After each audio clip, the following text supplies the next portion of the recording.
বিসমিল্লাহির রহমানির রহিম। পরম করুণাময় মহান আল্লাহ তাআলার অশেষ রহমতে আজকের বিকেলের পরন্ত বেলায় আমরা আসছিলাম বাংলাদেশের একমাত্র ঐতিহ্যবাহী হাসপাতাল মানসিক হাসপাতাল এরিয়াতে। আমার বাড়ি যদিও বা এখানে, সেই ক্ষেত্রে আমি এখানে সবসময় যাতায়াত করি। এই যে আমরা দাঁড়িয়ে আছি, এই মানসিক হাসপাতালের ঐতিহ্যবাহী একটা দিঘি। আপনারা দিঘিটা দেখতে পাচ্ছেন। এই দিঘিটা 1957 সালে মানসিক হাসপাতাল যখন প্রতিষ্ঠিত হয়েছিল, মানসিক হাসপাতালের রুগীদের গোসল এবং এখানকার কাপড় চোপড়গুলো ধৌতকরণ, সেই সাথে কর্মচারীদের এখানে গোসলের জন্য এই দিঘিটা করা হয়। এই দিঘি করার কারণে মানসিক হাসপাতালের চতুর সাইটের মানুষগুলি এখানে গোসল করতে আসে। মানসিক হাসপাতালের যে সকল রুগীদের কাপড় চোপড়গুলো এখানে দেখেন আপনারা, আপনার ওটা লন্ড্রি ঘর রয়েছে। এই লন্ড্রি ঘরে তারা পরিষ্কার পরিচ্ছন্ন করে, সেই সাথে এই এলাকার সকল মানুষই এখানে কিন্তু গোসল করে। আজকেও আপনারা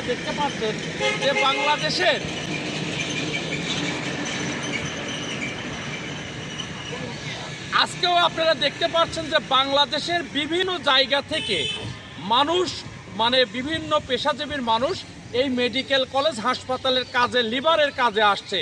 সেই লিভারদের মধ্যেও কিন্তু প্রায় 10টা ডিস্ট্রিক্টের মানুষ এখানে গোসল করতে আসছে। এই যে গোসল করতে আসে, এই পুকুরটা ভেঙে ছারখার হয়ে গিয়েছে। 2টা সিঁড়ি ছিল, 2টা সিঁড়ি একেবারে ধ্বংস হয়ে গিয়েছে।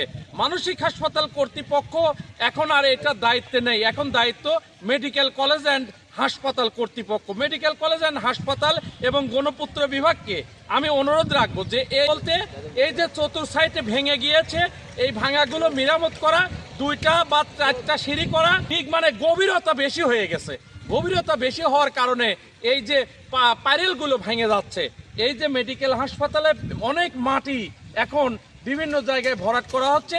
এই মাটিগুলো যদি চতুর সাইড দিয়ে, প্যানেলের চতুর সাইড দিয়ে দেওয়া যায়, তাহলে এই দিঘিটা সংরক্ষণ থাকবে এবং এটা সৌন্দর্য বৃদ্ধি পাবে। সেই সাথে মানুষ এই দিঘিতে গোসল করতে পারবে, আল্লাহর কাছে ফরিয়াদ করতে পারবে। পানি থাকলে পরে সেই দেশে বরকত আল্লাহ তাআলা রব্বুল আলামিন দান করে। আমি এই মেডিকেল হাসপাতাল কর্তৃপক্ষ এবং গণপূর্তের কর্তৃপক্ষকে দৃষ্টি আকর্ষণ রাখবো, এই দিঘি কোনোদিন যাতে নষ্ট না হয়, ধ্বংস না হয়, সেদিকেও যেন খেয়াল রাখা হয়। সবাইকে সালাম জানিয়ে শেষ করছি।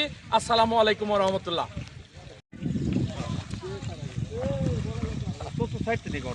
চতুর সাইডে একটা মাছ দিতে হবে।